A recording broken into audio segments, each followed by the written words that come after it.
Station limits. Hey, look, there's a Michael. Sort of. Now you can hear me. Here we go. I wonder what the...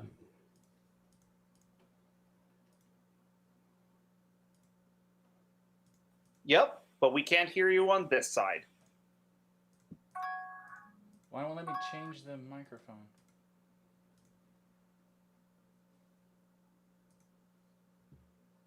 Okay. Now can you hear me in Jitsi? Yes. Yes, I can hear you in Jitsi. Sweet. Okay, and I can be heard in the stream, I think. There's a delay, dang it.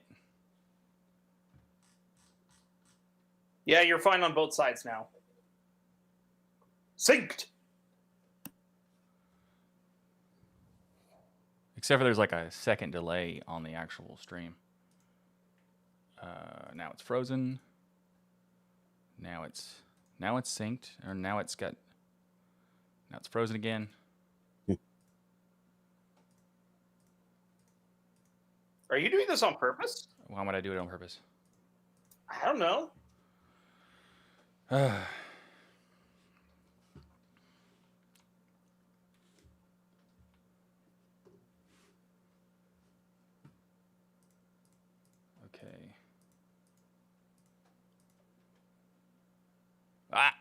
Okay, get it. So the video capture is sometimes not ideal to like listen to what you tell it to do up front. It usually goes, "Hey, I like what you're saying, but no." Maybe Pipewire will eventually fix it. No, because it's hardware. Maybe. It'll still... Yeah, probably not. Probably not. Pipewire ain't magic, but it just makes everything just a little bit better. It ain't magic, though. That's true.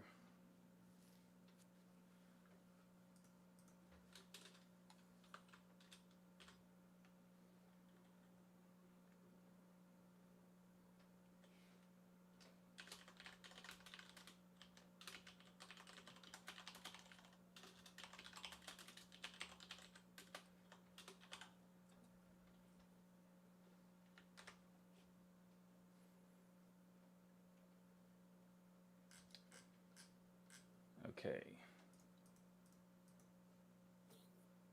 Welcome to the stream, everybody.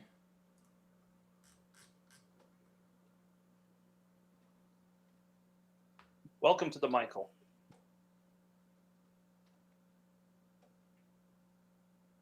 Your part 3 reaction was dope, super funny. Thank you very much, Thunder Turtle. I appreciate that. Yeah, I liked it. It was really phenomenal. Thank you. As I was going through the thing, and I realized I had done 3 dolphin ones, or maybe 4. Like the last piece I was actually going to do, like when I made the joke about just kidding, I wasn't kidding until after I said the sentence because I'm like, wait, that's too much. I need to stop. Dolphin Tech Tips. There's your parody video for just easy content stuff. I mean, I already kind of did that. Sure, but apparently Dolphin has tons of features nobody has a freaking clue about. Oh yeah, there's a ton. Like I use a crazy amount of stuff that I didn't know people weren't aware of, like the refresh thing. Some people weren't aware of the refresh because it's so hidden. And I found it accidentally. It's super hidden in Nautilus as well. You can't activate it unless you use the F5 key. Mm-hmm. I found it just because I was using F5 for my browser, and I just randomly hit it, not thinking about it, and then it worked. I was like, what? Sweet. And this was also kind of like, I think, a few years ago when I noticed it. So it makes sense that people wouldn't be aware of it. So PCMan FM QT has a little button for it that's in the toolbar. Nice. That's a good idea. It is. I think you can probably remove it or add it or, all that sort of stuff. But But it's there by default, right? It's there by default. Yeah, it's pretty cool. That's not what I wanted. I want this one. Yeah, the whole reason that macOS doesn't have the button is that they assume that Spotlight will have correctly indexed everything immediately. And in Linux, we don't have that as a universal construct within the operating system. So refresh tends to be exposed. Well, apparently, Rory in the chat says that the F5 thing is from the 80s. So that's cool. It makes sense. There's a lot of legacy shortcuts that anything that uses function keys usually comes from the 80s. That makes a lot of sense. There are some stuff that Plasma still uses function keys for. They should absolutely not. But that's one that they should. So that's cool. Also, for those who are using Dolphin right now and just curious, F3 will activate a split view where you can have two panes side by side. And F4 will activate the terminal inside of Dolphin, which is dope because it will follow you as you move around Dolphin. So instead of having to CD to every place, it will just follow you as you go through the Dolphin automatically, which is dope. Yeah, totally dope. Opens it up right wherever you navigated to. Yep. That's where you start. And as you move, it will like just switch. It'll you. CD as you go. Yep. Which is dope. Yeah, absolutely.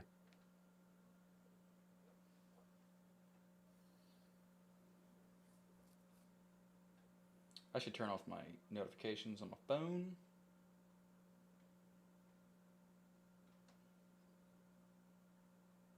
Lots of notifications, which I will not look at because I'm efficient and professional and I'm working on the show. I've got all the notes prepared. I just got to do the OBS stuff. Because OBS takes a lot of stuff. I got a special surprise for next week. Ooh. Wait, is it next week? Yes, next week. Technically speaking, the show will not be live for, just a quick note, it will not be live.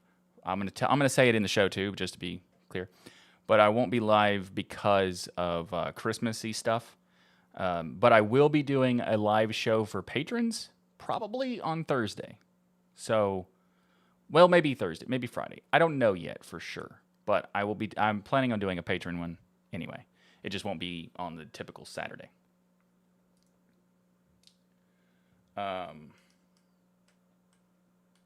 Just don't do it Friday. We'll see. I know. I'm thinking about doing it Thursday night. Works for me. That works.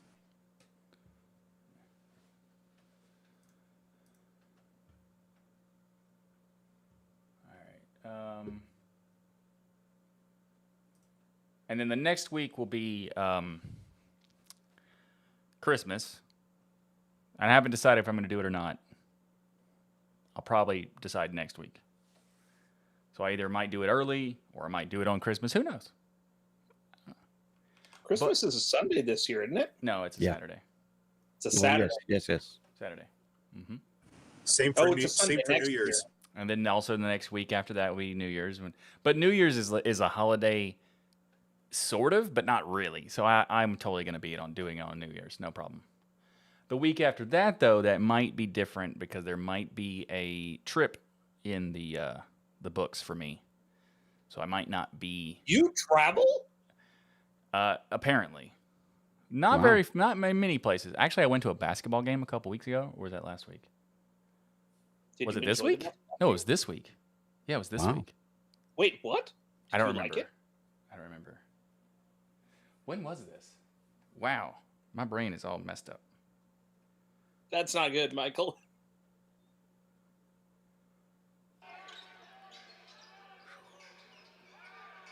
You can kind of hear it. And then the play doesn't matter. It's just, hey, there's me. It's evidence to prove that I went somewhere. You went to a basketball game. Did you like it? Yeah. It's a local basketball G League team. That was the inaugural game was the game before that. I went to the second game.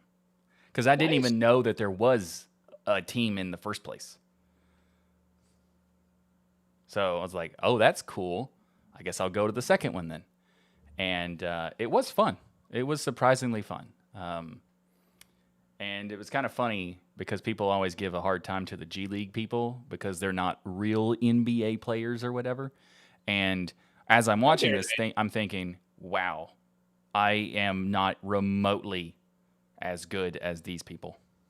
And then I think, so the comparison that people think that they're, like when you're very critical of an NBA player, it's like you have no idea what you're talking about. It's like I would the G League people I couldn't even stand against, not a chance.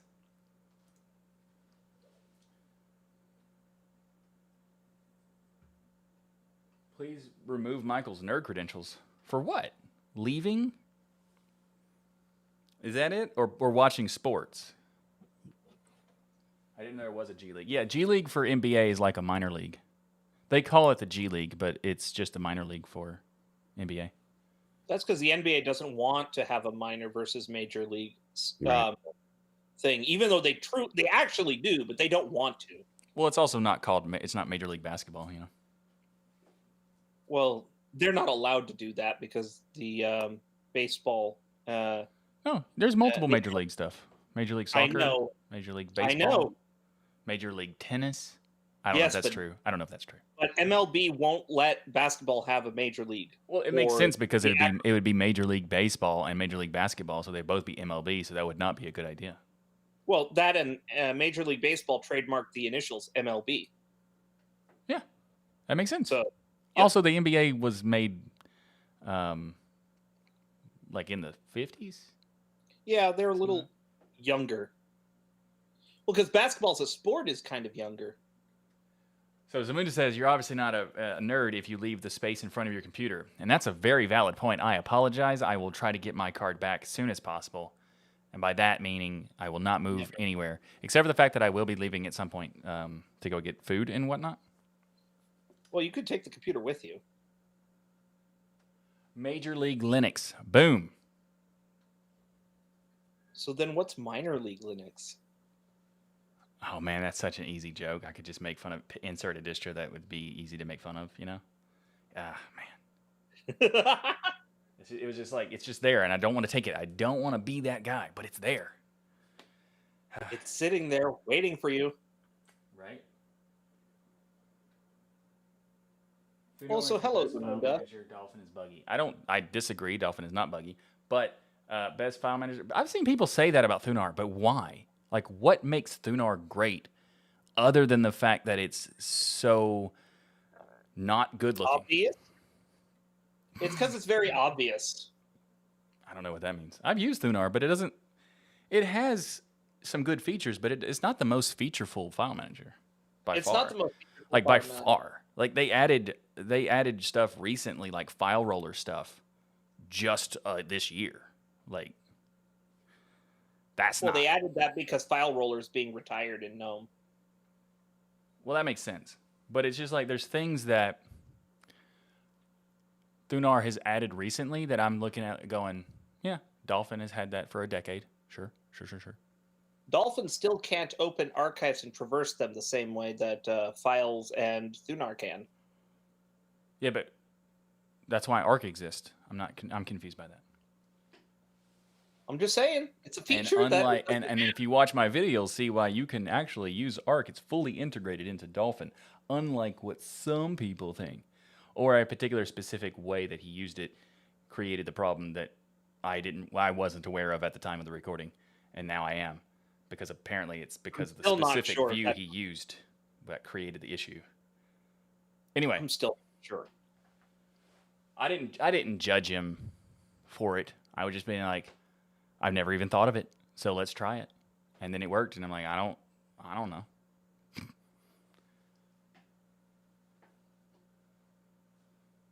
Thunar is elegant in its simplicity. I mean, sure.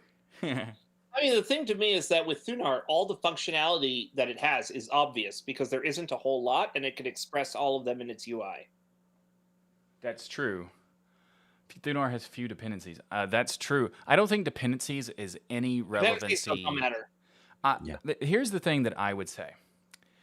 If your argument is it does too much, then that's not a very good argument. If your argument is that it doesn't do it in an efficient way or an organized way, then fair enough. There are some times where there's too much and it can be overwhelming for sure. But the worst possible reason to not use something is too many dependencies. There's too many packages. It takes up too much storage. It's 2021, not 1997, so the storage is not a good reason to not use something. Unless you're using Flatpaks or snaps, at which point it might actually be, because Not really. all the Depends on how much storage you have. And I think that the Yeah. fact that the vast majority of people have at least 120 gigs devoted just to their OS and likely much, much more, it's just not, even with the 1 gig for a file, which, I mean, Flatpaks aren't that big typically anyway. The run times are, but the Flatpaks themselves are not. I still don't think it's really a good argument. Now, if you have 1,000 of them or hundreds of them, yes, those would be huge. I'm thinking of like laptops that have soldered SSDs that are only 128 gigs with no expansion.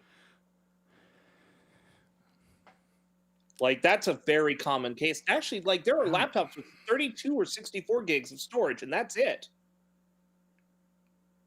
That's a garbage laptop. I agree with you, but it's a thing. Sure, but if you try to accommodate for literally every possible like configuration of terrible, then you're not going to optimize for the better stuff. So you have to balance the two things. I guess. I'm just saying that that's where snaps become annoying. Well, snaps are annoying before that. I got them. I meant from a storage perspective, because unlike Flatpaks, they don't have the OS tree dedupe stuff.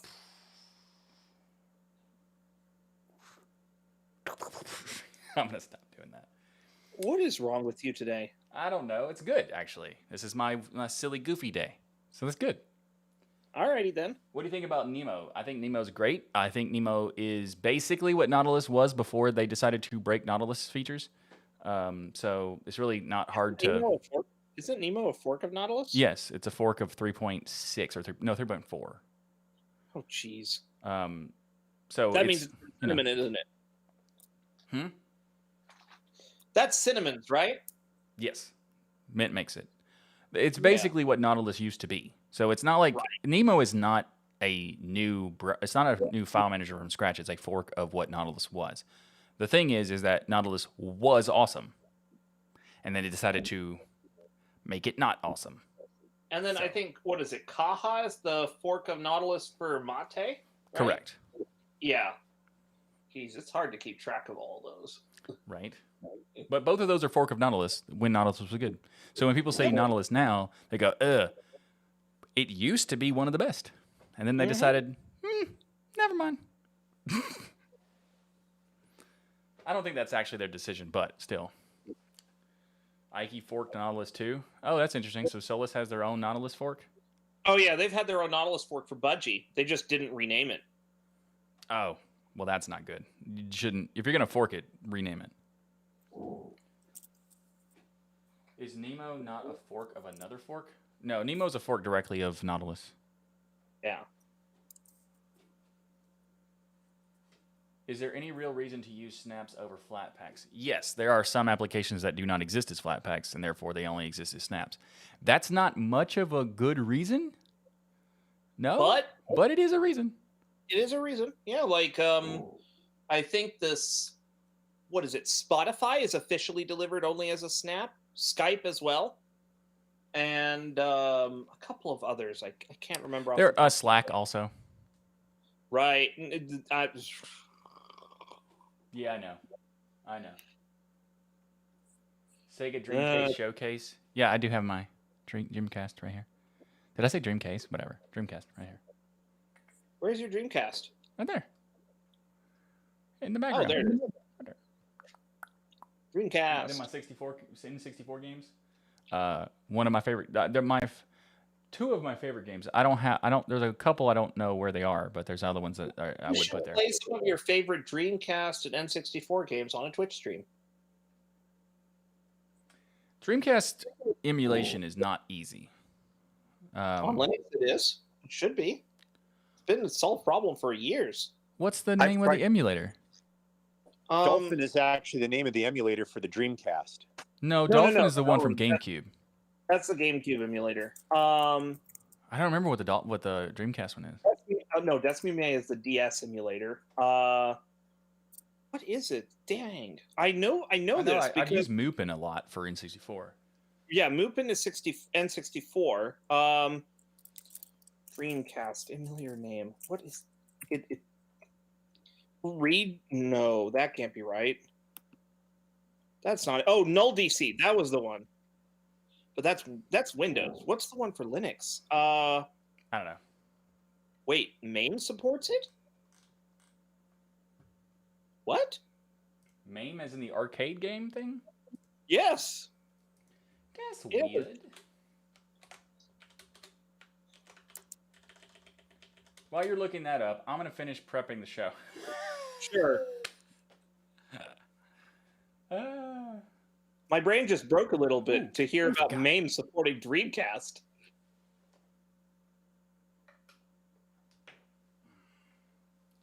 I have new. You can't hear me. I have new lighting and stuff set up for my thing, so you can see that I'm much more natural color rather than the oranginess now, because I have new lighting system. I can't show Is you it exactly, but Is it open source lighting? No, Because then it could be GNU lighting. definitely not. No, but I respect the dad joke. However, it's hardware based, so it's not open source. So I could tell you how I did it, and therefore the method is open source. Does that count? Does that count? Works for me.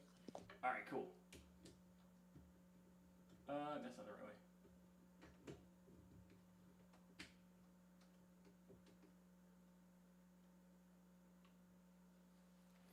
All right. So with this off, you see I got a little bit of a shadow on this side. Then I got a fill light now with that. So it looks more solid lighting or whatever.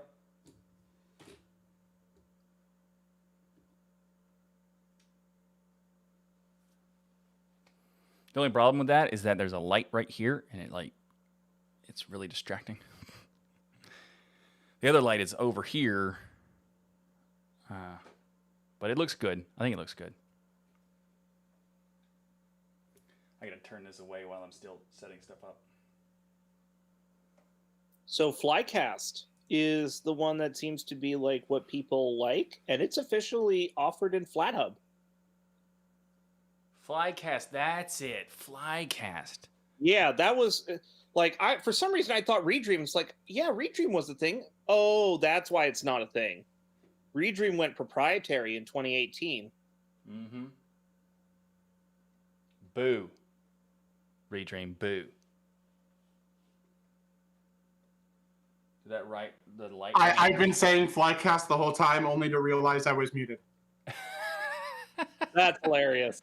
I'm going, it's Flycast. You guys are thinking of Flycast. Yeah, Recast went proprietary and Flycast went F that. So Flycast is a fork of ReiCast, which is a fork of Null DC. That's good. That's one of the great things about open source forks. Yeah, that Also, means it's it never kind of a really- negative thing too. It's fun. Yeah, whatever. I need to finish that video. I need to make that video again. Remake that video. You know what I'm talking about? Which video? The one about forks? Forks and respins and flavors and whatnot. Yeah. Yes. I need to make a video. I need to remake it because it's been a year and it's still all true. However, I realized you're- when I went back and watched it Way better. that it's so convoluted that even I didn't understand it. And I And made you have it. better video production now. I also have better video production. That's true. All right. Yeah, I did set the bot up for the chat. It works today. Um.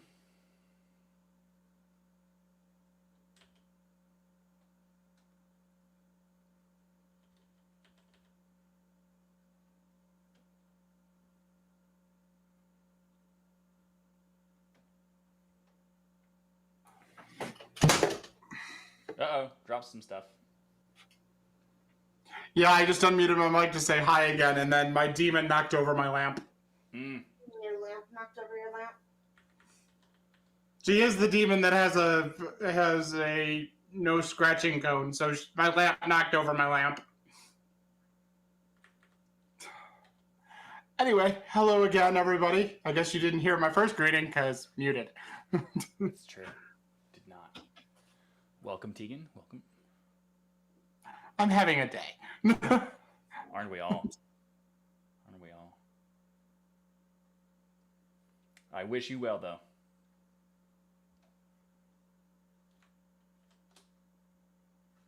You as well. There are 3 technical distros on this episode that have releases.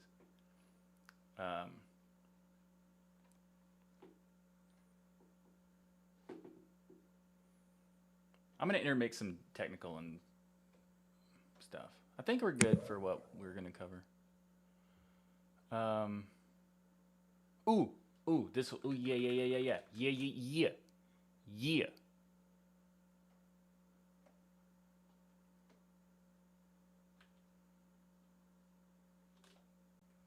And then this, perfect.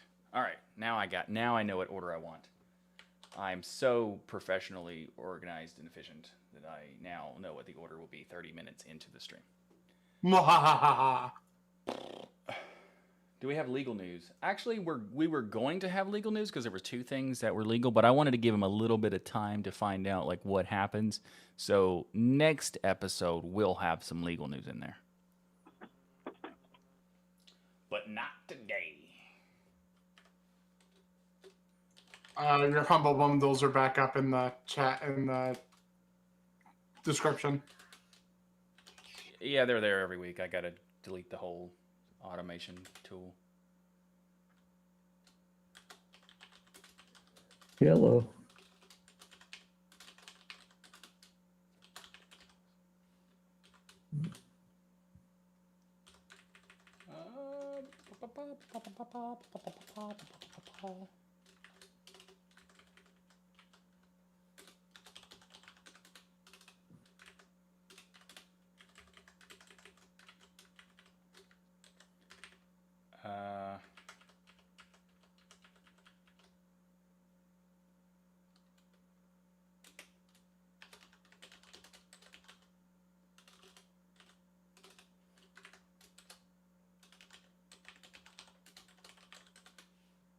I think that's enough. Ooh, maxed. Got it. All right, cool. Cool. So I liked in your reaction video, just like every time you knew they were doing something that was going to work, you just started nodding like, here it comes. Oh, when it was gonna work? Yeah, like the printer, you're like, oh, this could be easy. I mean, if it would have been really bad if it backfired and I was wrong about that, because there are some printers that don't work. It's just like the likelihood of it working easy is high, so I was confident. Yes, I happen to buy the one of the 5 that are a problem. Exactly. Someone Like in the 6 comments years was ago, like- mind you, but I bought it. Well, basically when someone asks what printer, like if you get an HP printer, it's almost guaranteed it's gonna work fine. All right. Except for some office jets. Well, Some office jets have issues. fair enough. I know, because like I said, I got one of them. I got the one that had issues. That is unfortunate. Well, it died last week, 2 weeks ago, so I have to buy a new printer anyway, and now I'm no longer worried. All right. 'Cause I'm- Please, everybody in the chat, please type an F for pay respects to Tegan's printer.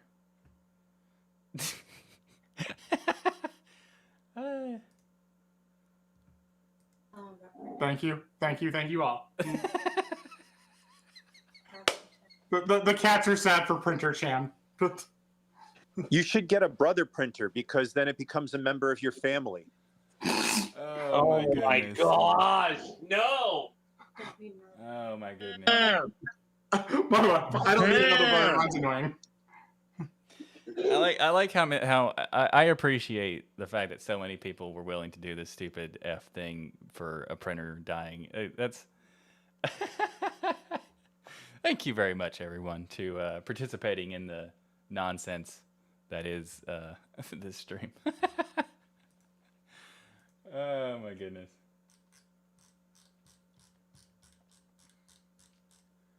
All right. Ooh, that's right. All right, so that one's right, and the next one is wrong order. We'll fix that now. And then that one. Yup. We're gonna go with that, and then that, and then that. Yeah. Q. I like to use my OfficeJet printers at breakfast time because nothing complements breakfast like OJ. I've heard that one before, but I love it. Why? Because I'm stuck at the office cleaning up servers and cabling and organizing stuff in the bench, and I feel inspired to offer some. Why don't you just pay me to do that? Oh, you should have heard me with the puns yesterday in the kitchen. At least you're not on dispatch anymore. I am very happy about that. Oh my goodness.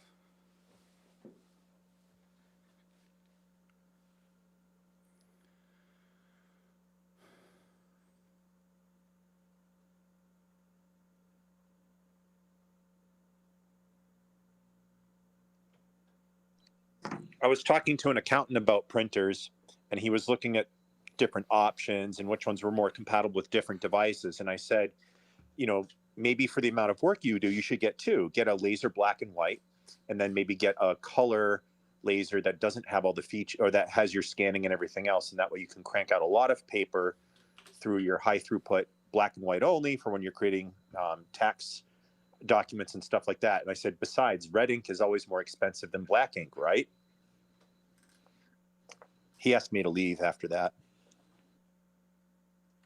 I would have asked you to let me leave a long time ago. At the beginning of that sentence. Printer ink is more expensive per ounce than crude oil.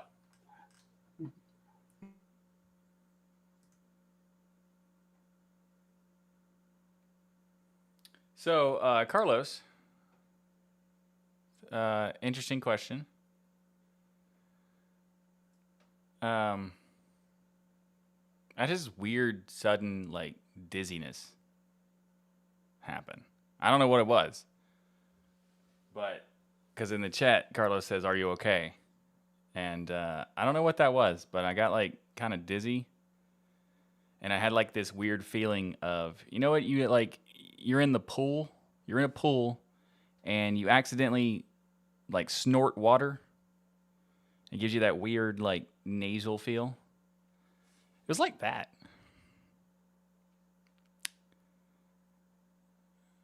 I don't know. How be your water intake? I actually haven't had any water this morning. So, Might want to fix that. yeah, I'll be back in a second.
Are you okay?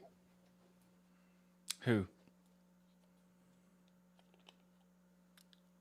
I heard some sound. Wherever the kathunk came from. Mm, That was me. I'm fine. that's good.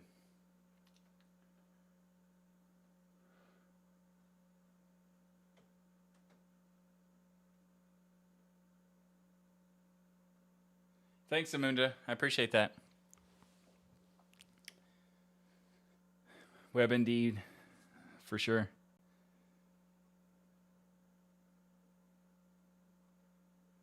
I didn't eat anything this morning either. I was too busy getting ready.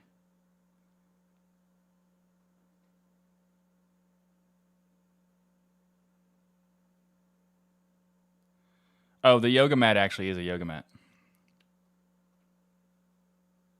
So we don't have a show? Yeah, we do. Just gotta give me a second.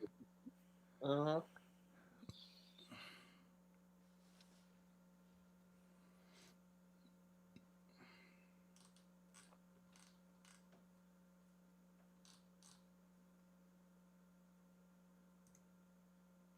Doing the stream tomorrow is definitely not an option 4 for 4. Because That would be very DL, Destination Linux, is streamed tomorrow. So either I do the show today or I don't do the show at all for this week. Which means I'm going to do it.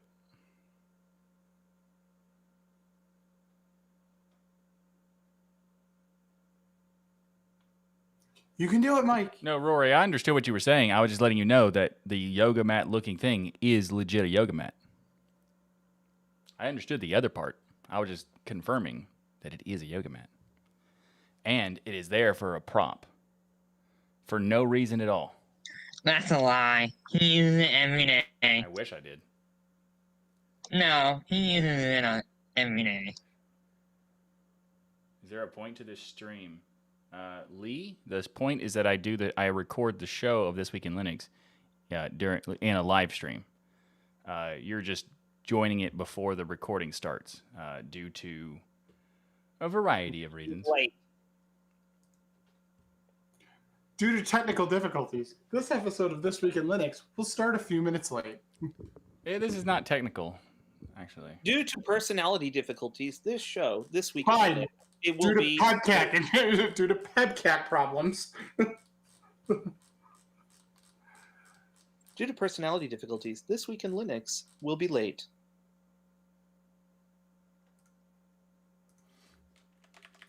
You tried for 2 weeks in a row, Michael. I'll give you that. No, efficiency of the show being done is not count yet. What? Yes, it does. No, as soon as I start, that's when Starting on time counts as efficiency. Yeah, not when there's a. If the problem was just me not being ready, that's one thing. But this is not that. What happened? You didn't see that? You weren't. This is like 5 minutes ago. Oh, right, that. I was making a burger. Well, that sounds. How is it? Meh. Meh. You need to work on that. All right. Well, it is a reheated burger, so.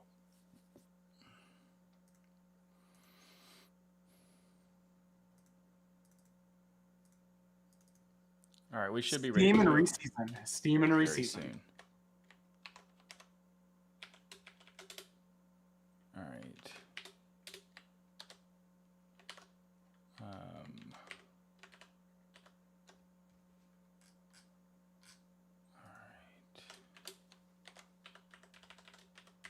But yeah, I forgot to tell you. I do have a surprise coming up for what? No, that's not right. What happened? Hold on.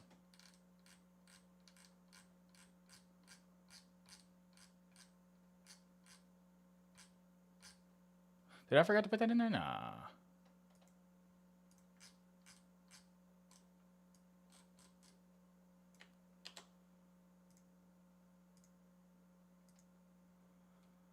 Okay. I did. Oh, that's why. That makes sense.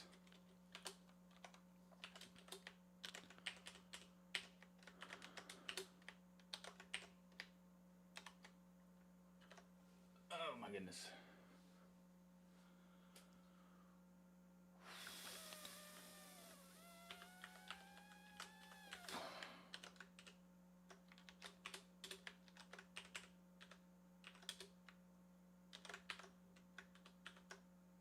Okay.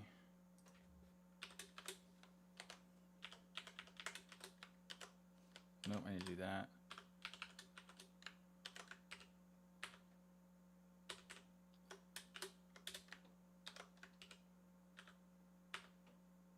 All right. Now we're good to go to run that.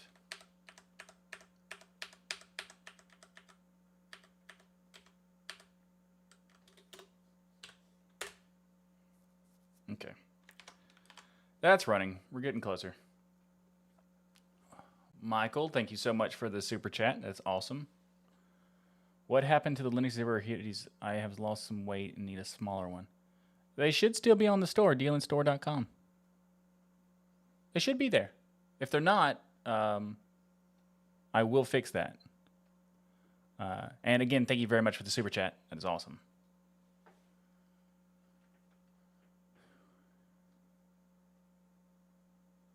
I am sitting down right now. As you'll notice, the stool is not there. I'm sitting on the stool.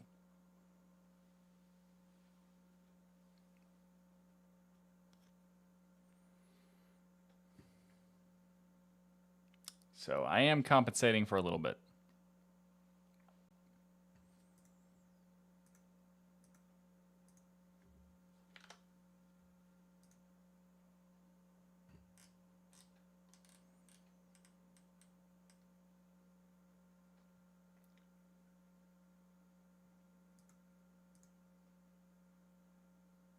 I think I'm ready. Gotta check these.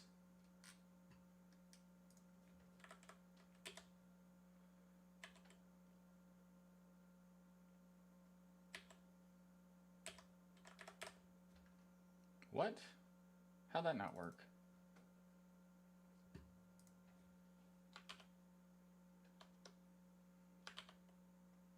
Failed?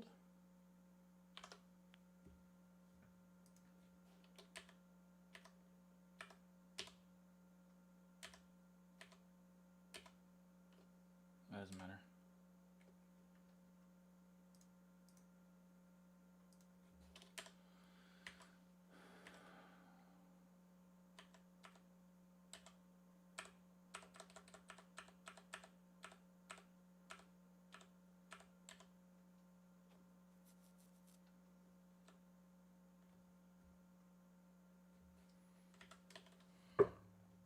Okay, I gotta fix that. I don't know why that was wrong.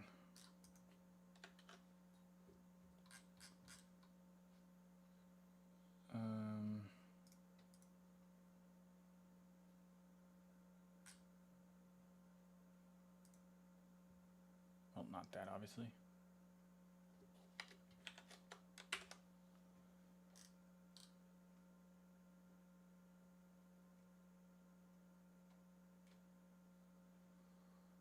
Okay.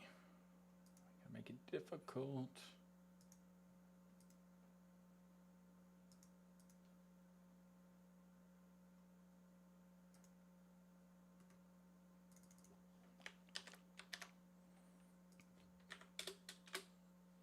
Okay. Oh, I should just do that. Yeah, I'll just do that.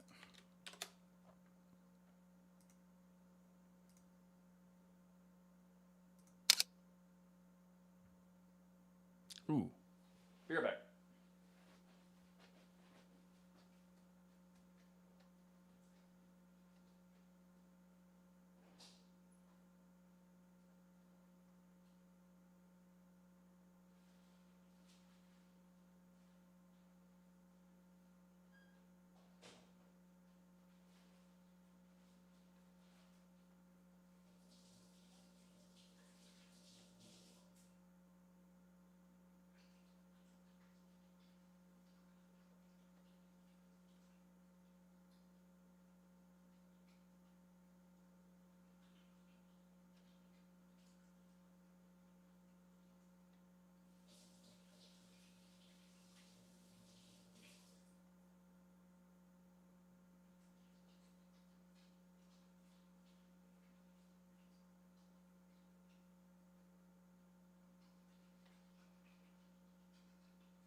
I decided that maybe my dizziness is because I haven't eaten anything. Plus the water. So now I'm doing both. And to give me a little bit of I don't know, something. I would assume generalized not taking care of your needed input.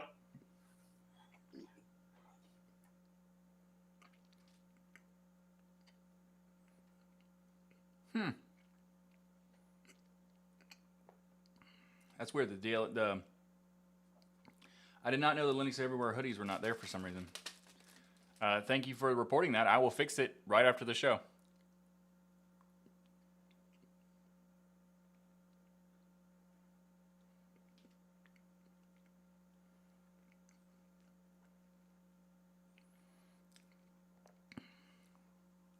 Caloric intake. I don't know. Low blood pressure, low blood sugar. I don't know. Never had that tested that I know of.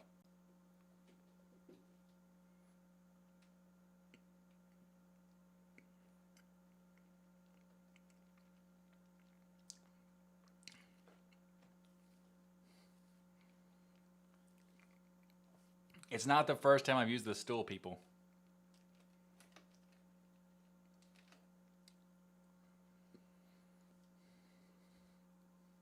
It is the official stool of the Destination Linux Network.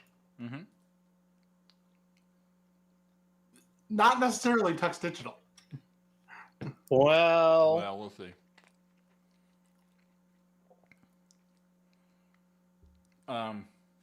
So Michael's getting hydrated so that he won't fall apart during the show. Good. And I'm also getting some Fig Newton going on. Although it's not Fig Newton, it's Fig Newton knockoff. Which Still is a fig, knockoff of other Newtons. Mm. Are they still fig based? Mm-hmm. Yeah. Mm-hmm.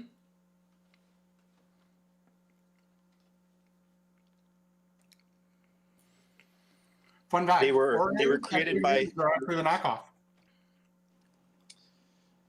They were created by Sir Isaac Newton in the town of Newton, Massachusetts. No, they weren't. And they're made from real newts. That would be hilarious. An Saying that, eye you of newts. stinking newts. It's made from the eye of newt. Protein. You are a Fig Newton of my imagination. No.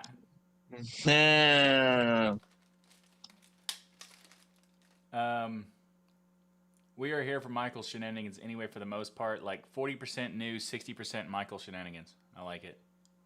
Actually, it's more like 90% Michael shenanigans and 10% news.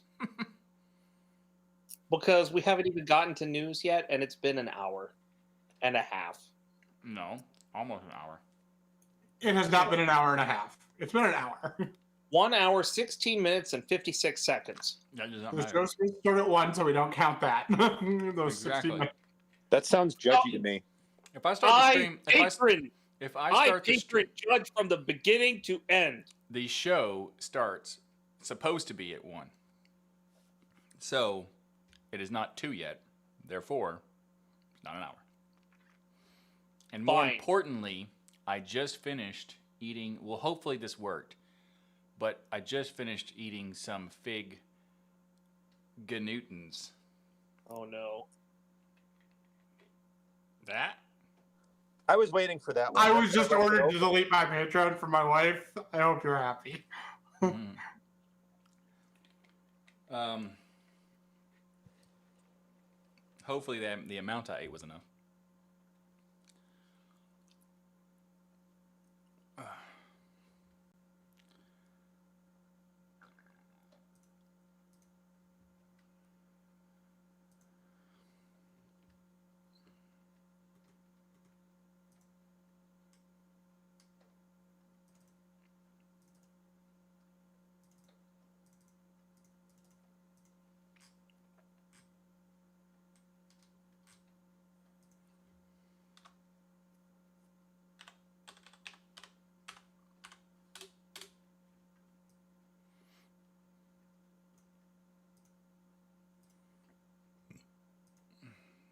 Next one, that one.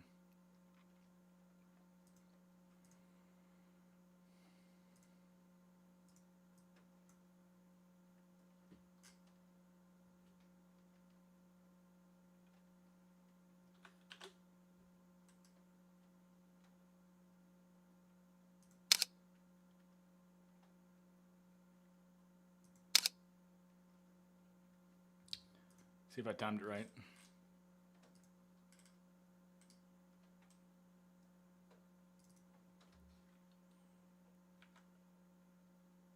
Oh, that's a good one. I like that one.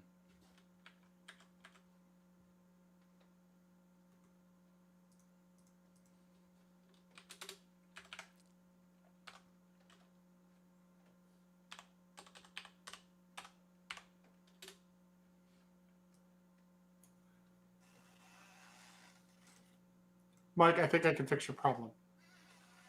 What's that? Left-headed dolphin. Left-headed dolphin? Let's head to dolphin. Oh. That makes way more sense. Way more sense. I heard weirdness in my head. That's okay. I may have said it weird. I don't know. Or my mic might have picked it up well. It's possibly that I just heard it weird. It's more than likely, actually. But yeah, that does solve a lot of problems, just going to dolphin. I think. There was a part also in the video where I said something and then Luke responded to me that he said something that sounded like he was responding, and I was like, oh, that's freaky.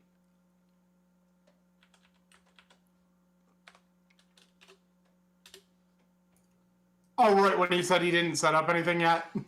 No, I said something about printing, and he said, yeah, theoretically. And I'm like, wait, what?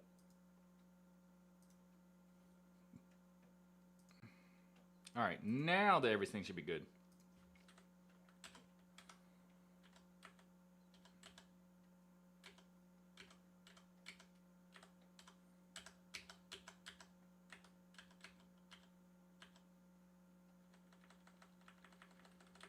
Yeah, should be good.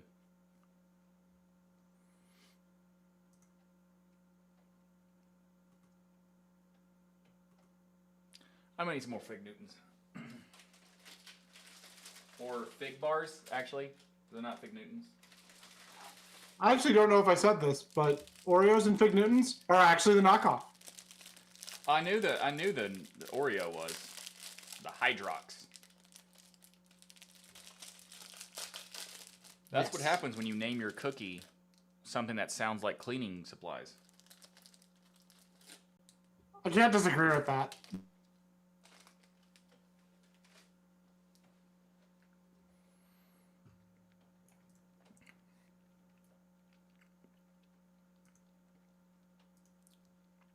Also, they're nowhere near as good. Or passable? I don't know. I think the Hydrox are actually kind of better. Yeah, same here.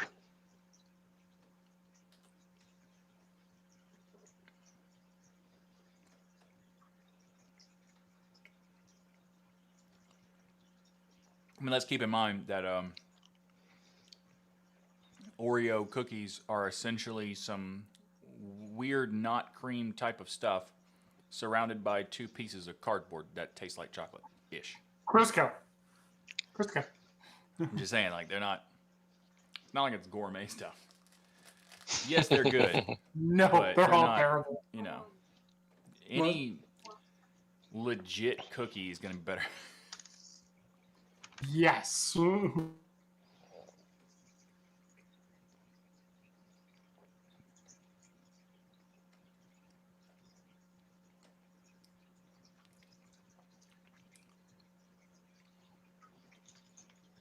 I also heard left-headed dolphin, Thunder Turtle says. Okay, cool. It wasn't just me. I'm sure I didn't say it, but Well, let's head to dolphin, and left-headed dolphin is close enough to just hear wrong, you know? Yeah. But you can do that thing in Dolphin. Meh. Probably. Except for the whole root thing, which I get. You can do that with a plugin. I forgot to say that.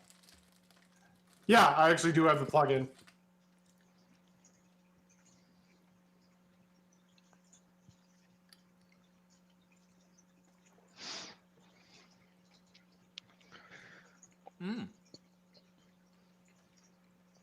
Nice, Joseph, with the Endeavor. I like Endeavor. Steven says that those React videos are excellent, by the way. Thank you very much.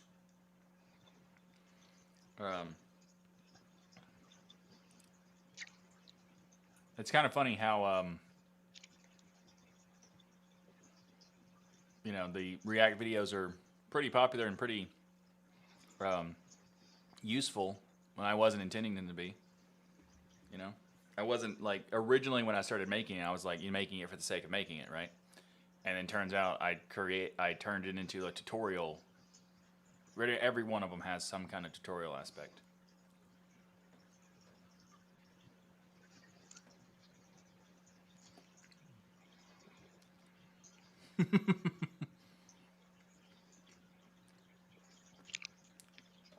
Rory says it's why most American snacks are illegal in the UK because it's not food.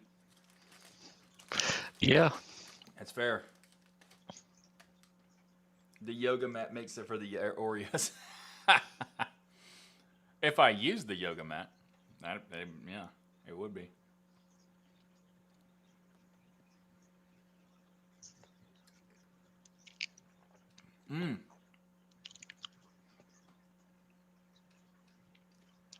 I'm going to use the yoga mat today for the accountability club. I'm going to do sit-ups properly today via yoga mat.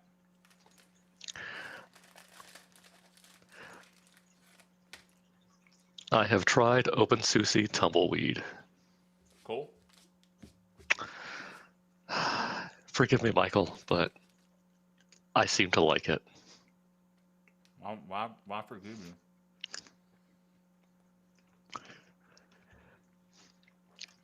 It's almost better than Fedora. I like Tumbleweed. I think it's great. There are certain parts of it I don't like, but it's true for everything, obviously. Yeah, the only issue I was kind of struggling with was the NVIDIA drivers, but I think I just simply misread something because I was playing with it on a test machine at work. So the only thing bad about Fig Newtons is that they're very difficult to like swallow because they're so dry, you know? Yeah.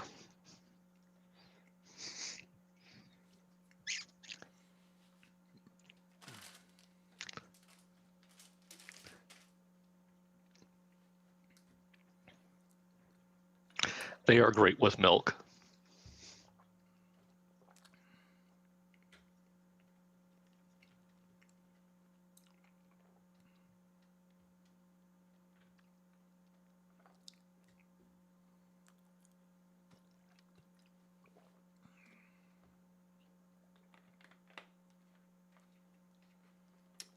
Okay. I hope I can do the show now. Oh. Head feels a little woozy still. I mean, obviously, it's not like I, had enough time to digest anything.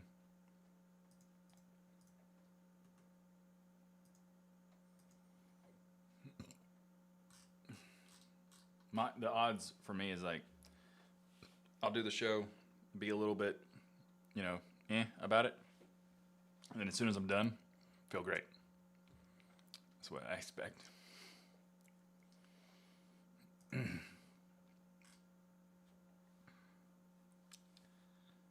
One of those eating videos, when eating was a necessity. It is not one of those eating videos though, because those videos are weird. I'm not gonna do one of those ever.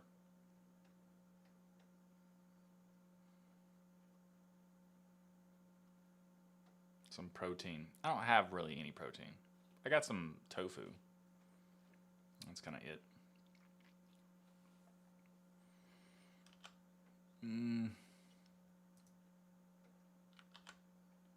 Okay.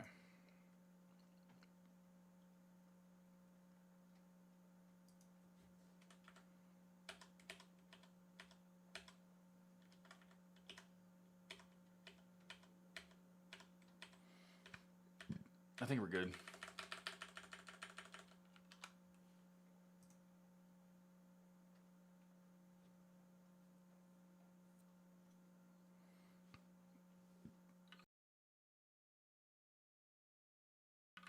That worked. Cool. All right, let's give it a shot.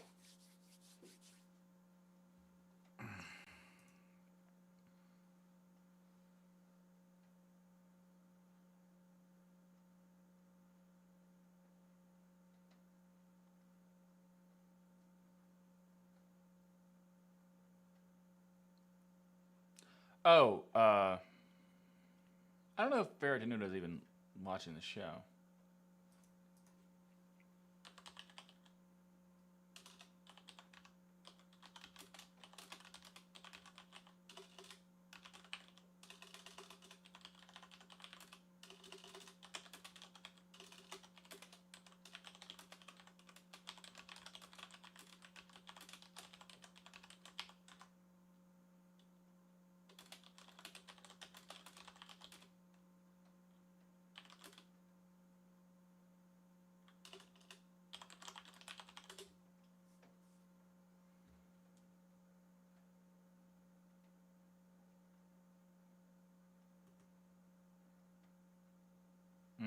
Hold on a second.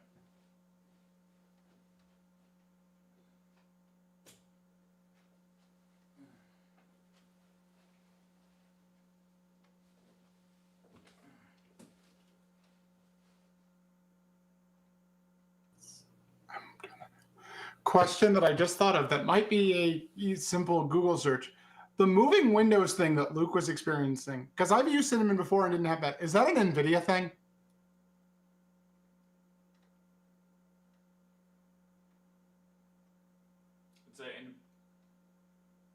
It could be an NVIDIA Cinnamon thing.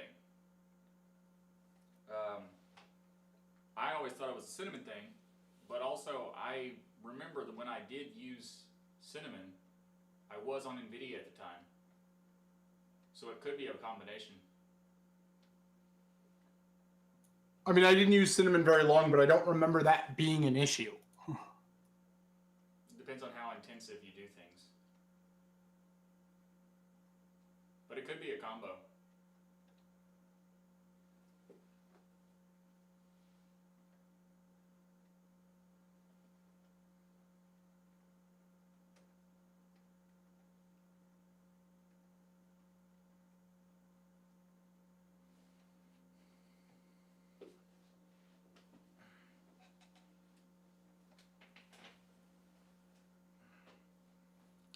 All right, let's give it a try.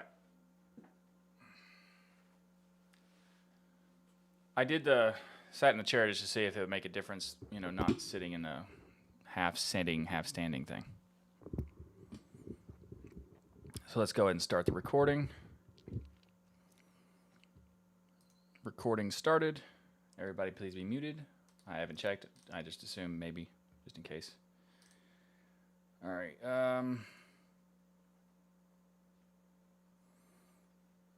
Okay. Got it. All right, let's go.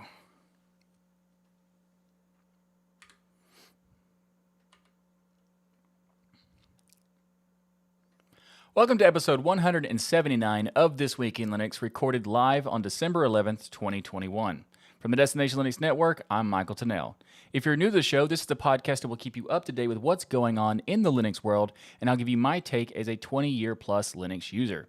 You would think that getting closer and closer to Christmas, there'd be fewer topics to cover on the show. Well, you'd be wrong, because apparently we have a lot more than I could have even fit into the show this week, so we're going to bump some other stuff to next week because Maybe that's true and they'll be slower next week. We'll see. Let's just get right into your weekly source for Linux GNUs.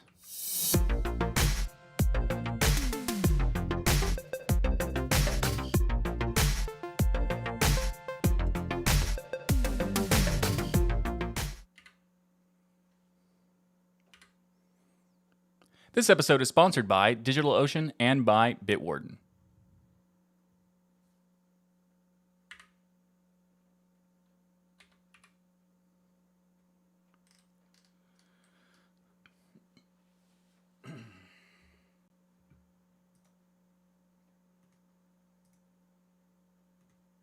The enough space is actually a good suggestion for either show to check, but I'm good. I'm good.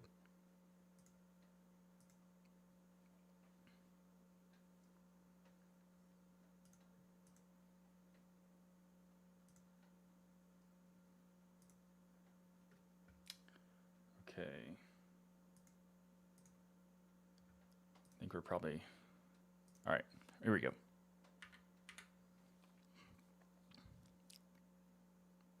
Before we get started this week, I have a couple of things I wanted to tell you about.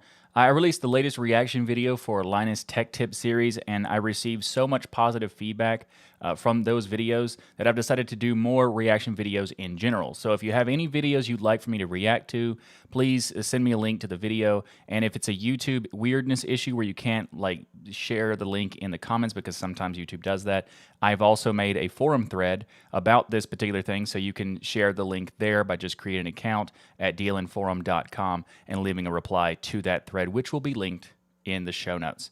Also, the other thing I want to tell you about is that the host of GameSphere, Matt, is doing a 24-hour live stream starting on December 13th at 9 a.m. Eastern Time, which is, of course, going until 9 a.m. Eastern Time on December 14th. And this is crazy because a 24-hour live stream, if you've never done streaming before, I do live streams that last anywhere between 2 to 5 hours, depending on how efficient I am with making this show. But I feel a little bit drained after those streams. So having a 24-hour stream, that is really cool. It's very difficult to do, but he's also doing it for charity. So he's doing it to help the St. Jude's Children's Hospital to raise money for that. And if you would like to, participate in the live stream, there's going to be doing like various different games and stuff's going to be happening. So definitely check it out. I'll be there as well. Well, some of it, not the whole time, but some of it I'll be there. So if you want to come hang out, play some games, check it out. The live stream will be linked in the show notes when it happens, but also there's a forum thread right now to get more information. I'll have that linked in the show notes as well.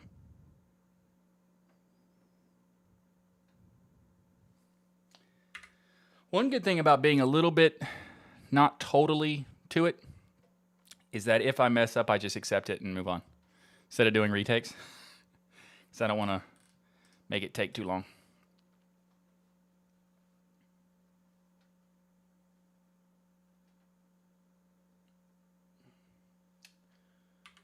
All right, first topic.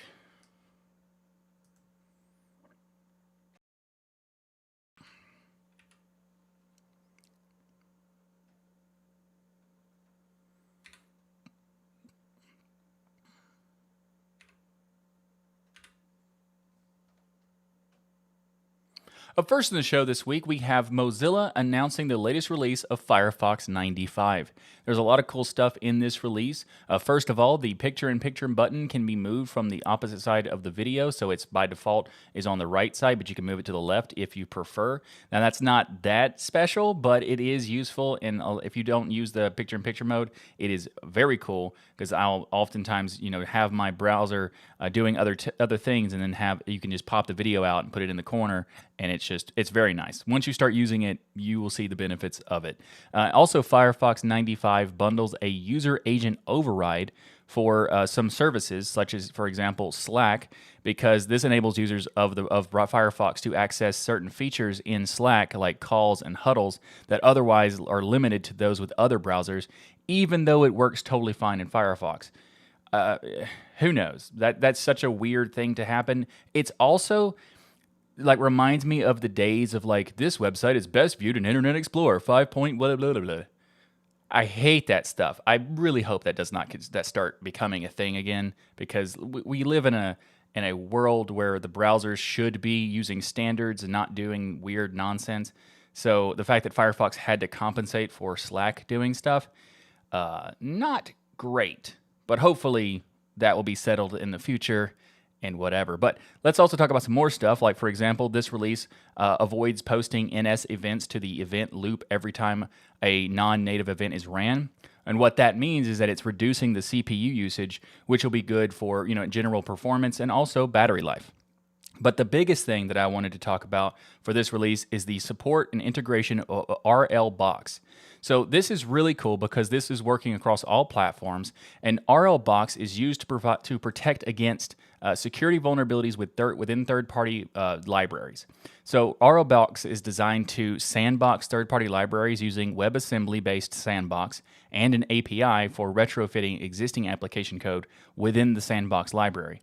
So RLBox will also isolate the memory of the sandbox library from that of the Firefox application itself, among other security benefits as well. And if you'd like some more details about how RLBox works, I'll have links in the show notes directly for that particular thing, as well as links for the latest release of Firefox if you want to check it out. Links in the show notes.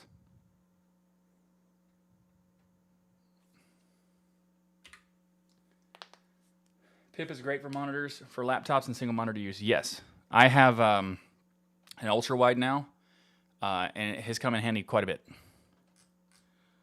All right, next topic.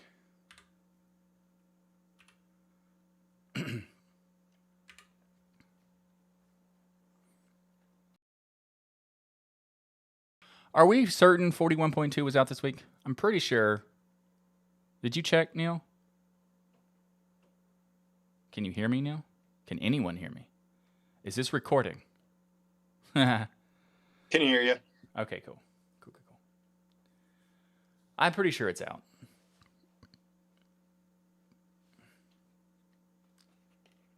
Everyone's out. 41.2 went out on Tuesday, Wednesday, maybe? Okay. Cool. I just want to make sure. Computer screen was locked, so I had to unlock the screen, find the browser, unmute. Okay. There you go. Gotcha. All right. I'm curious if you could tell how Firefox new isolation is different than, say, the PWA they dropped. Didn't PWA get dropped by everyone? Because of the whole really messed up stuff that Google's doing? Yeah. Anyway, the GNOME Shell extension works on 40 and 41. I'm using it on both 34 and 35. Oh, I'm talking about 41.2 in terms of just referencing. I'm not going to go into details. I just want to make sure that it was actually released this week because it might have been a beta or whatever. No. It was released. Okay, cool. All right, let's go. Up next in the show, we have a few GNOME things to talk about. So, for example, we have GNOME 41.2 released this week. There's a bunch of bug fixes, and that's always nice. And there's also some news about GNOME 42, which is the biggest one is the improvements to the input device rate. So it allows input events to happen at the full input device rate, which is great news for high refresh gamers. Also input tablets. So if you have a tablet that is basically you want to do drawing tablets and that sort of stuff, very important for those, as well as gaming mice is very important for having a high input rate. So up to now, GNOME Shell has been compressing pointer events, so they are synchronized to the monitor refresh rate instead of being optimized for as much as the devices can be. And this is a very difficult thing to do to make it sure it's working with all as far as optimal size. What? See, dizziness. I don't know what's going on. I'm gonna start over. It was bound to happen.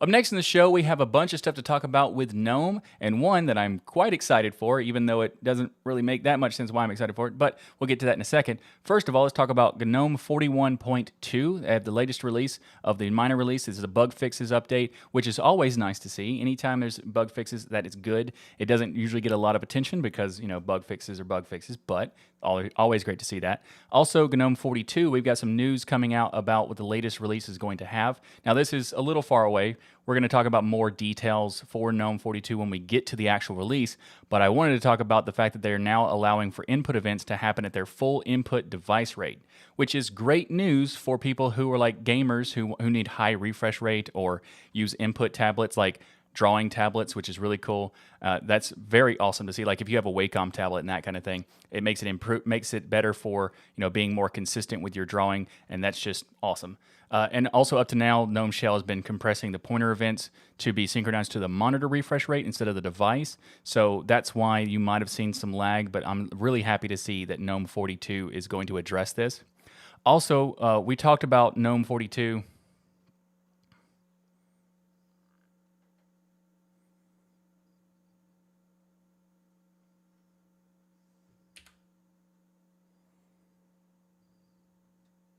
Your audio died.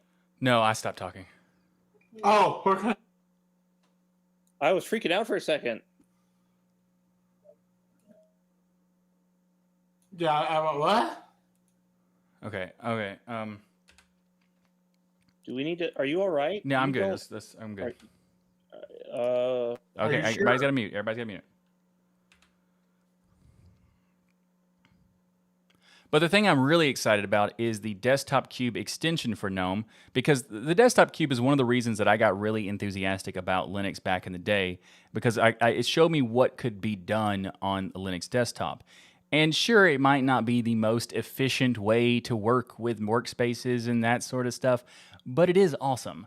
And it's really cool that this was being made because it essentially allows you to have a Desktop Cube inside of the overview of GNOME 40 or GNOME 40, 41, that kind of thing. So it works on both of those. It's not supported for the older versions. It's only 40 and 41, but this is really cool to see. And also, kind of some little bit of bad news. KDE announced that the Plasma's Desktop Cube is going to be not around much longer. Well, it's been around for years, and I don't use it that much, so it's not going to be a big deal. But I am kind of sad that it's being removed, because while it isn't the most efficient thing to exist, I do think it's kind of cool, and also to show it off to people and say, like, here's what you can do with the Desktop Cube and that sort of thing.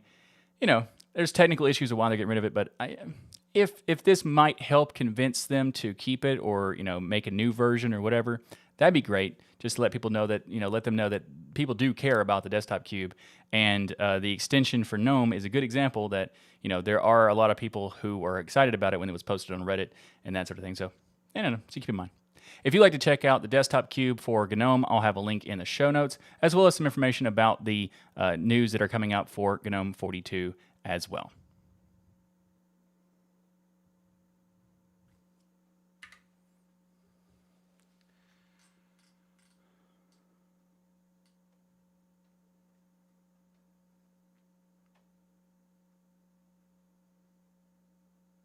It'll come back once someone rewrites it in quick. Cool. also, apparently Quinn already does the thing. They already got rid of it? Oh, I mean the input stuff. Oh, that's cool.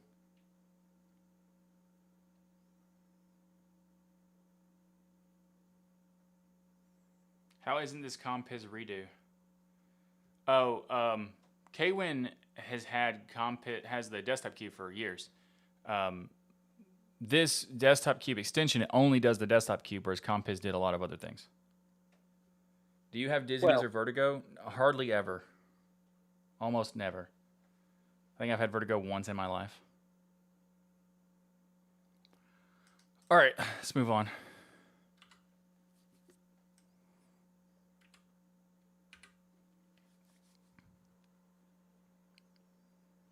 Up next in the show is the latest release of the app suite from KDE, and that's KDE Gear 21.12.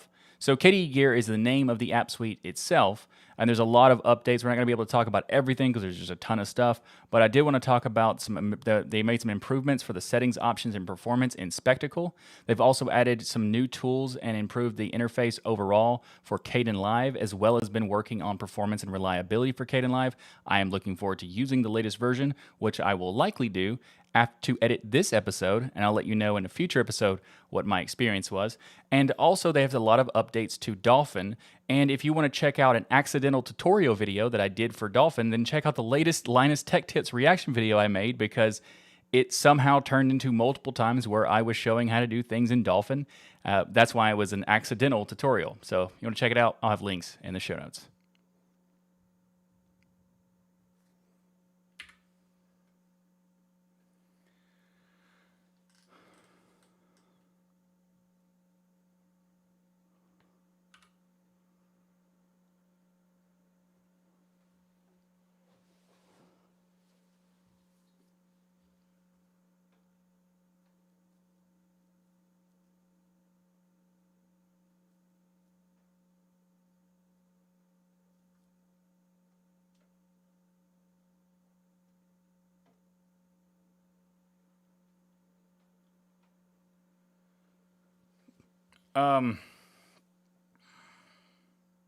I'll show you in Dolphin.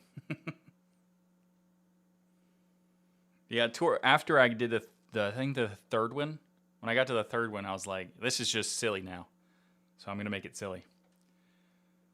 Let's go to Dolphin. Do you have dizziness or vertigo? I don't know what the feel of vertigo is, honestly. But I would say dizziness at most. Because I don't feel nauseous or anything. It's just my head feels a little bit, I don't know, tingly?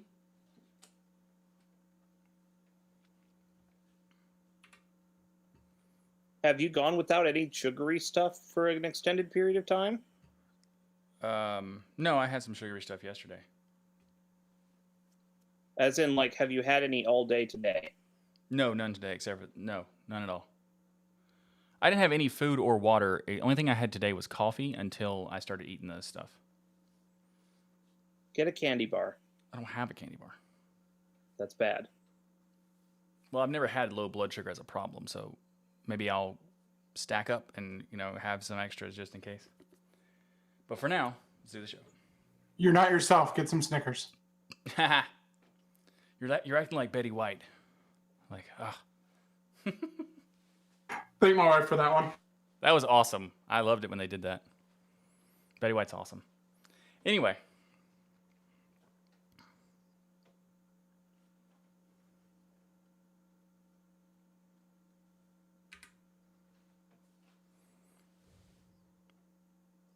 So in that video I did for the reaction to Linus Tech Tips, they did a lot of things related to printing, and I was talking about how printing is awesome right before they did it. So I was very confident they were going to have a good experience with printing in Linux, and they did. And one of the reasons anyway, is the Open Printing Project and Cups. So the latest release of Cups 2.4.0 was released this week, which is perfect timing for me releasing the video and everything.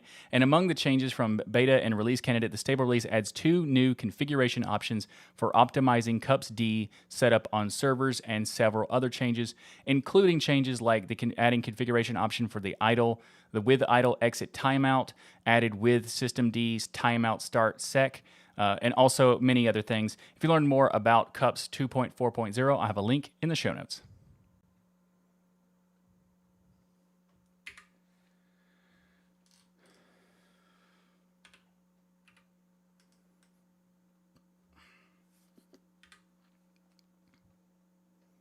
This episode of This Week in Linux is brought to you by DigitalOcean. Now is the perfect time to dive into the DigitalOcean. Their new app platform service helps you build modern cloud-native apps for way less money. With With the app platform, you can build, deploy, scale apps, and static websites faster and easier than ever using a simple, intuitive interface. You simply point the app platform to your GitHub or GitLab repository and let it do all the heavy lifting.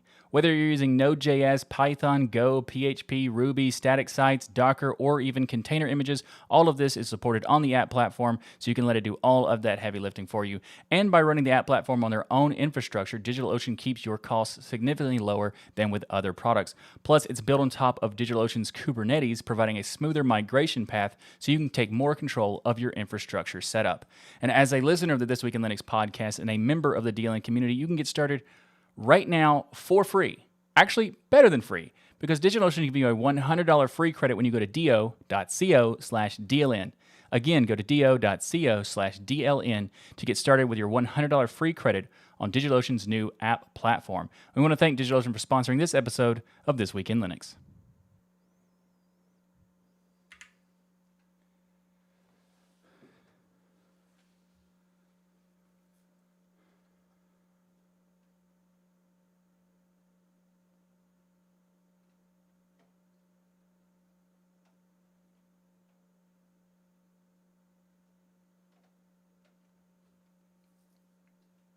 Is Apple still hanging it out to dry? No, Apple is no longer involved in Cups. The Open Printing Project is the guy who started Cups has actually broken away from Apple and is working on it on his own with the Open Printing Project or the Open Printing Organization. So it's actually better because we don't have to worry about Apple. Apple Cups is still alive. It's just moribund and mostly iOS and macOS. Open Printing does it for everybody else. And Michael Sweet is working on Lakeside Robotics, I think is his main job. And now he's also contracted by the Linux Foundation to work on Open Printing Cups. Yep. All right. Next topic.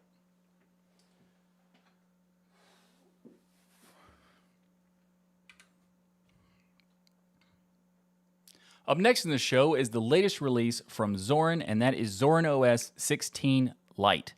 That was a lot to say. So let's talk about what that means. So Zorin makes a few different editions. For example, they have the Lite, Core, and Pro editions.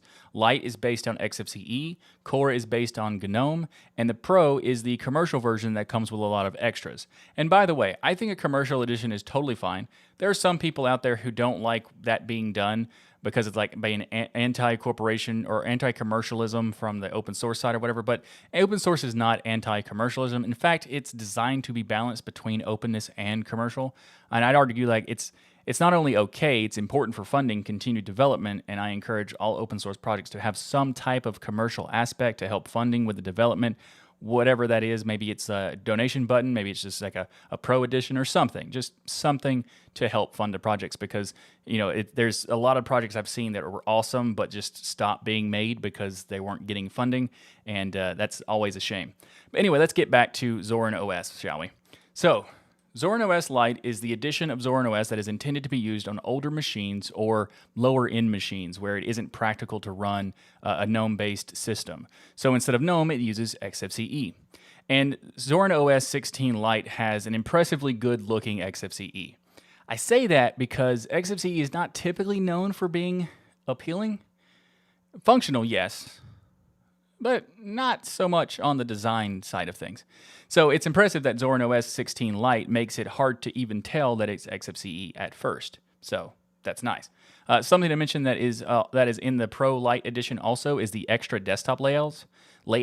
So if you want it to look like Chrome OS for some reason, or maybe more like Windows 98 for some reason, you can. So that's cool. Zorin OS Lite now includes a new version of Zorin Appearance that allows you to customize the look of the system in a nice streamlined way.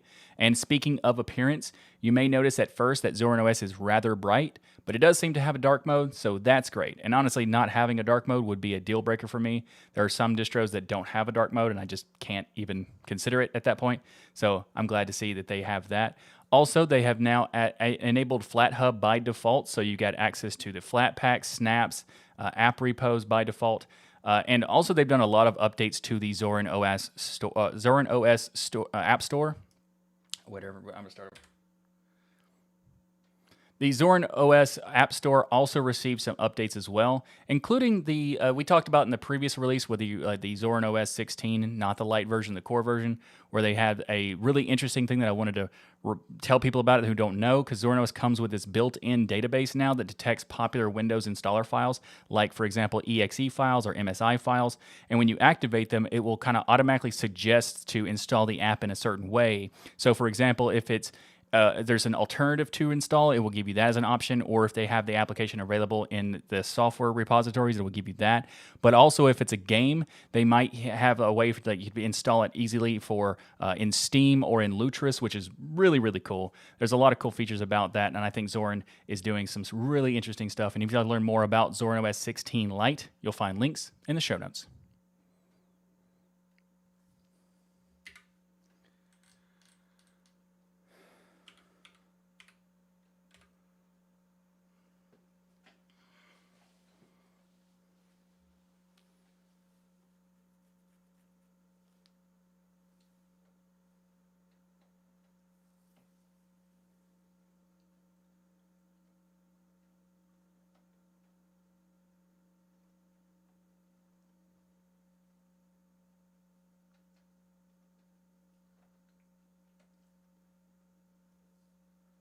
They restrict their code?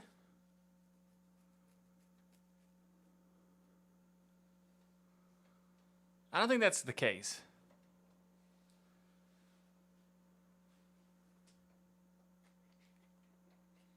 I'm pretty sure they do, actually. I think you can get access to the code when you buy it. I thought. Unless they're doing it for their services.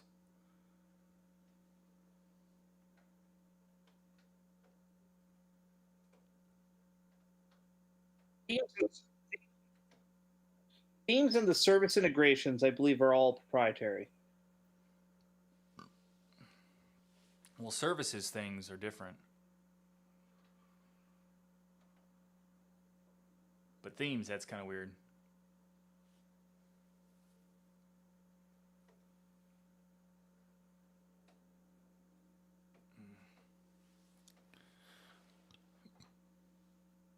Okay.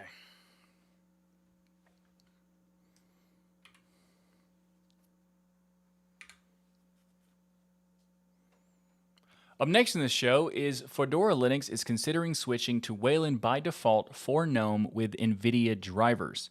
Now, this is interesting because the reasons are basically because recent updates in the NVIDIA drivers, the proprietary drivers specifically, allow X-Wayland to benefit from hardware acceleration, and X11 applications can have their rendering hardware accelerated as well.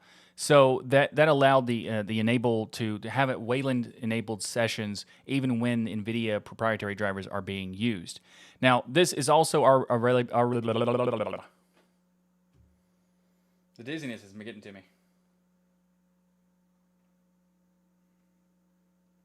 You should order something sweet. Do you have ice cream or whatever, maybe?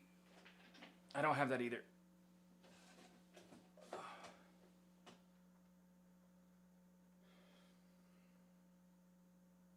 Do you have sugar cubes?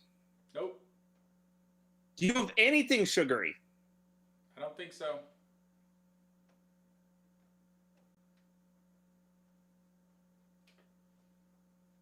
Do you have honey? Nope. Syrup?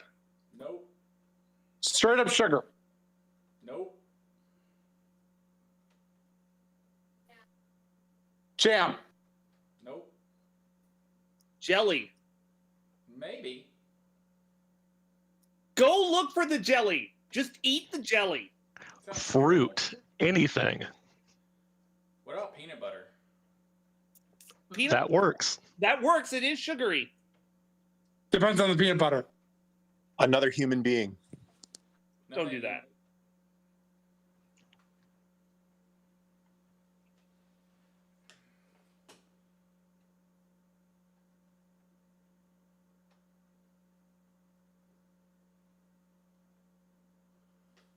All right. I'm going to go check.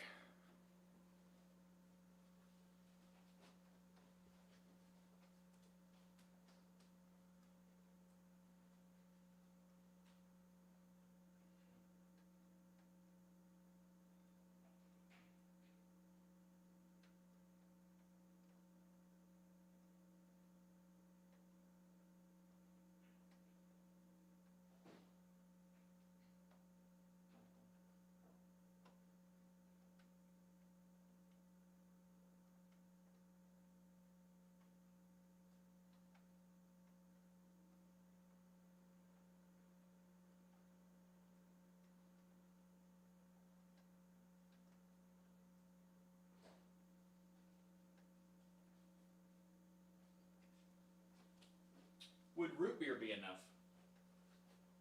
It usually, Okay, I got as root long beer. as it's not sugar free, Well, it's cane. It's got actually cane sugar. That's works for me. better than corn syrup.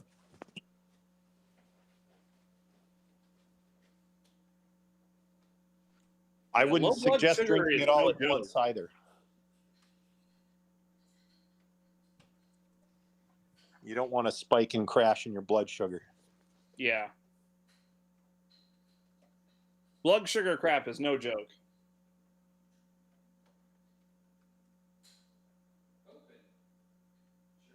And people don't realize you don't have to be diabetic to have that problem. There's lots of other things that can cause it, and just being, a normal, healthy human being. Someone who, if you just don't regularly eat anything with enough sugary content, you can over time just have lower blood sugar, and that's not necessarily good either. Okay.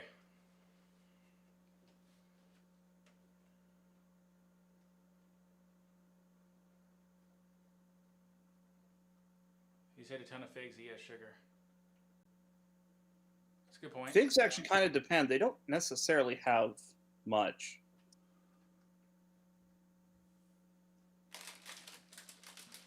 Also, they have to break down first before you get them. That's kind of why, like a starch, it takes too long for the body to break it up for like a quick, immediate relief. Exactly. Yeah, 10 like grams I think of it's like sugar. 3 or 4 hours before they break down. Yeah, something like that. It says each fig has 5 grams of sugar. But again, yeah, they got to break down first.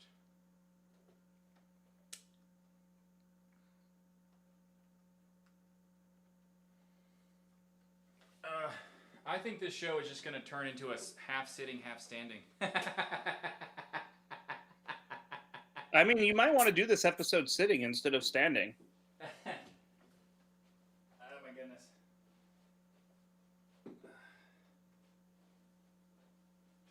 Oh my goodness.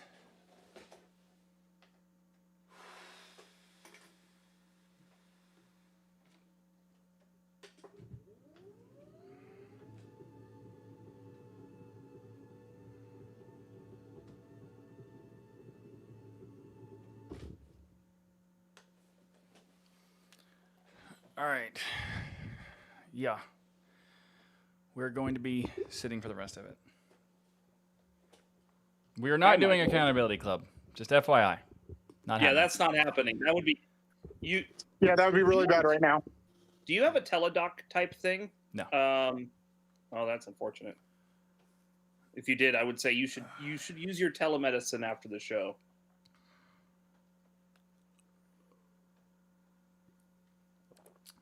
Thank you, 404. I've had this desk for a while, and it's awesome. I agree. I got through about half the show before that happened. No, about a third of the show.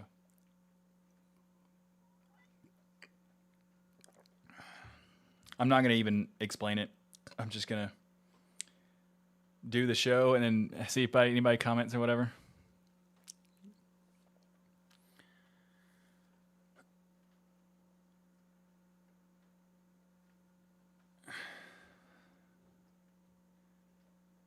I know someone has Meniere's as well.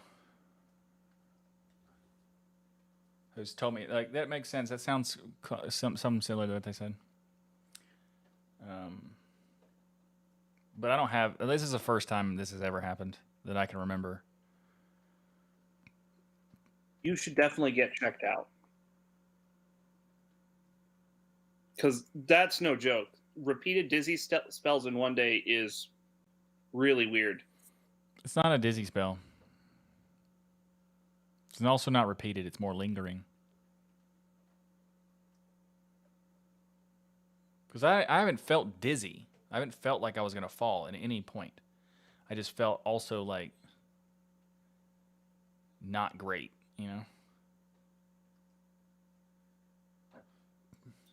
Dizzy spells don't necessarily imply like loss of balance or what people classically call dizziness, but loss of focus and things like that are also symptoms of a dizzy spell. Hmm.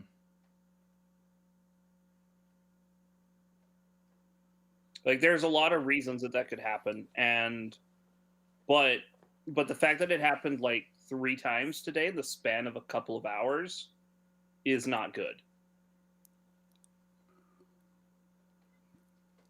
I was also not taking any breaks. I was trying to do it fast as possible to get through it.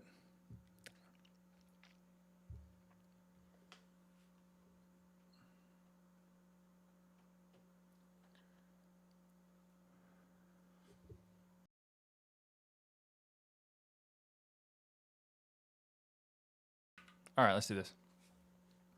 Give it a shot.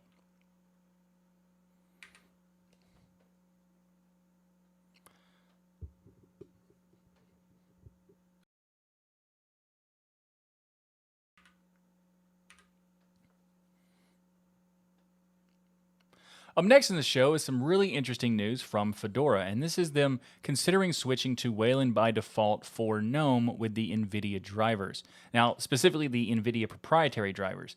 This is interesting because just recently the NVIDIA proprietary drivers have introduced support for GBM. We talked about on a previous episode, and this is making it possible to have X Wayland to benefit from hardware acceleration, as well as X11 applications can have their rendering hardware accelerated. So that is very cool, and this is an interesting approach because, you know, for people who don't know, Fedora has kind of been known as an innovator. They have these 4 pillars of, they call them 4 foundations, and it's freedom, friends, features, and first. And the first is related to innovation.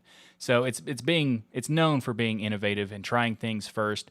And I became a full-time Fedora user a little over a year ago, and I gotta say, this is a very, very cool feature piece of Fedora. You know, being able to try stuff out really quickly. Like, for example, it was the first to have solid Pipewire support, and I've been enjoying that for about 8 months. So that's pretty cool. Other distros are now getting access to Pipewire, and but I, as someone who's already had it, I feel a little bit spoiled by having access to it for so long.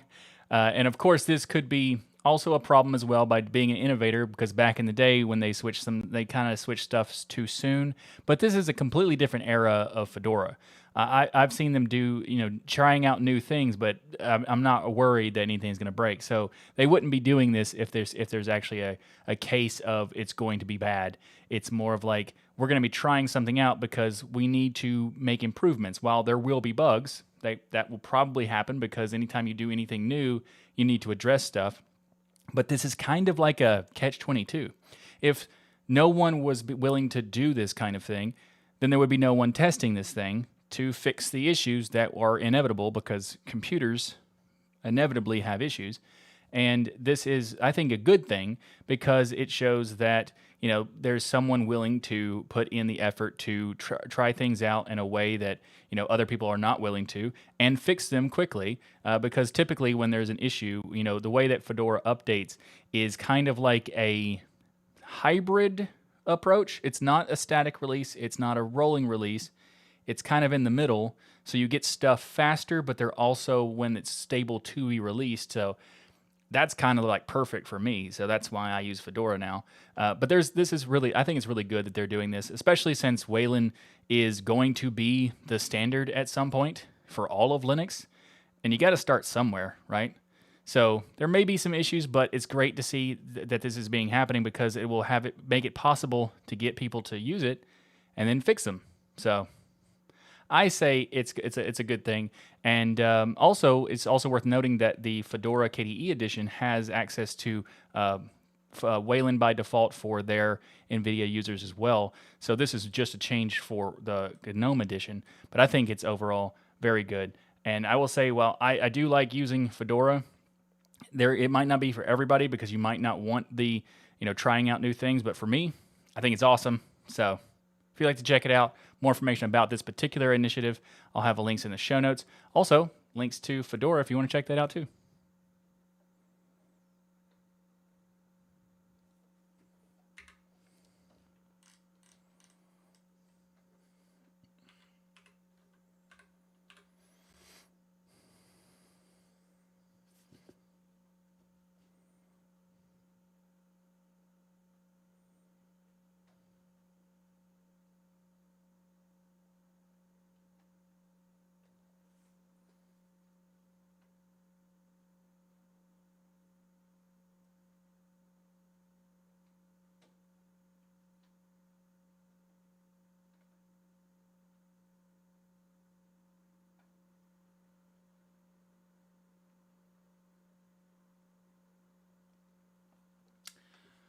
Kalimba, thank you for the super chat. Also, thank you for doing a super chat to let me know what you think it might be.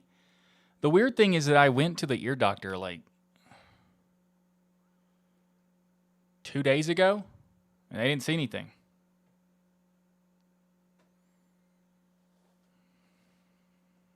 Not for this, though. This is the first time this has happened. I went to the ear doctor because of some like odd sounds that I heard a couple months ago.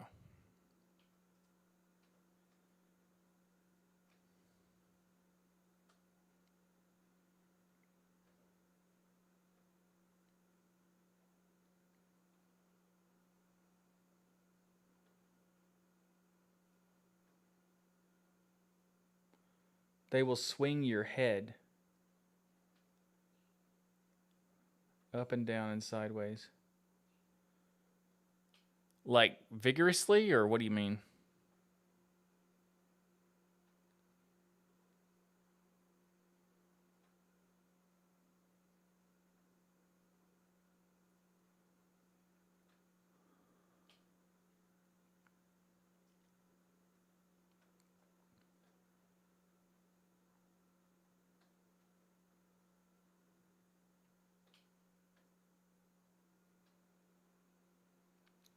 Rory, you're probably referring to Neil, and no, Neil is a patron, and anybody who wants to be a patron can join me in the patron-only room. He's not physically here now. He's in the patron room. If I was physically there, I'd be dragging his butt to a doctor. Same.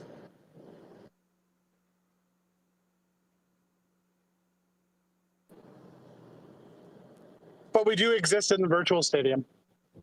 We sort of exist. We communicate.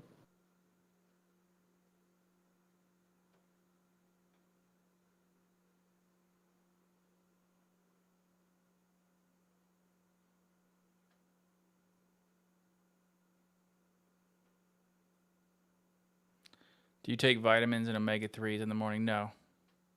Neither of those. I do typically stay hydrated, though.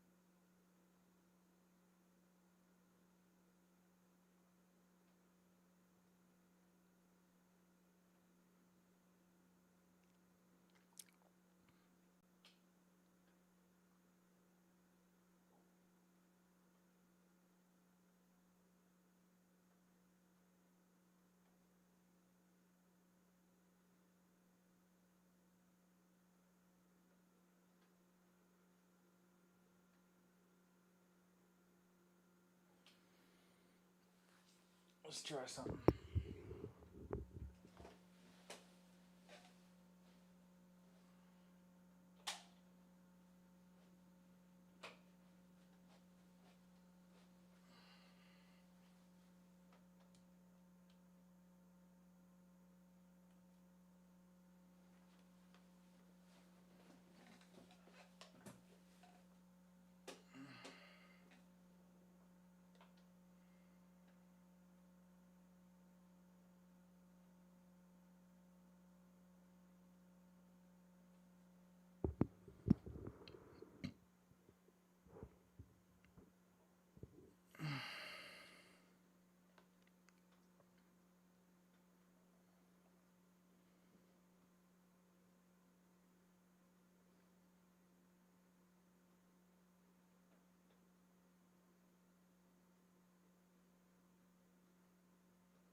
I feel a little better.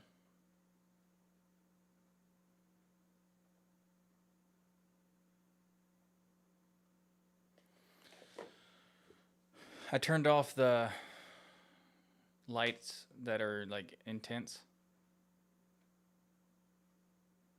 and I kind of feel a little better.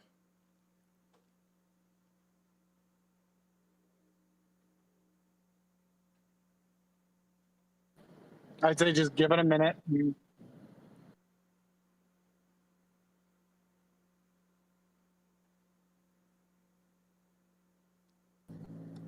Should comment that none of us in the Patreon chat, as far as I know, are not medical doctors, but are concerned friends.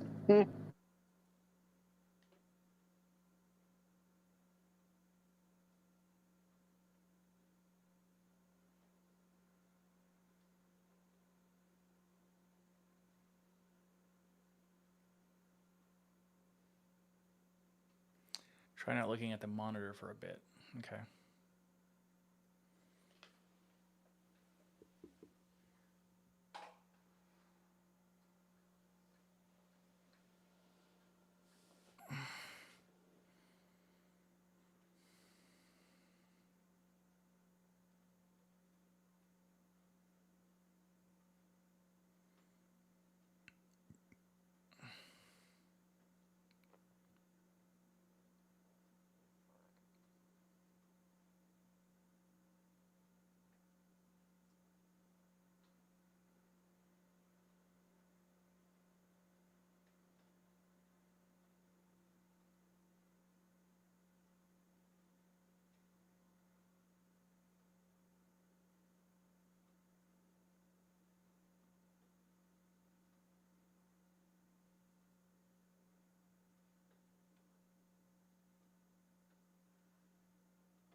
All right. I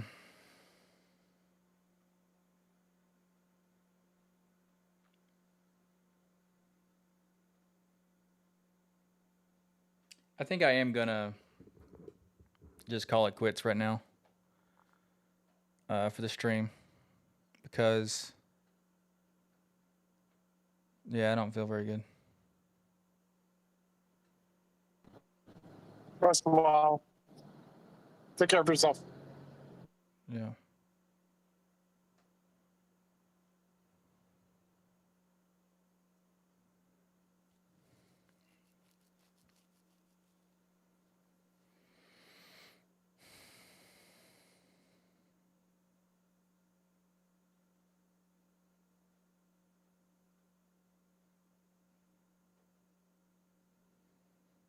Yeah.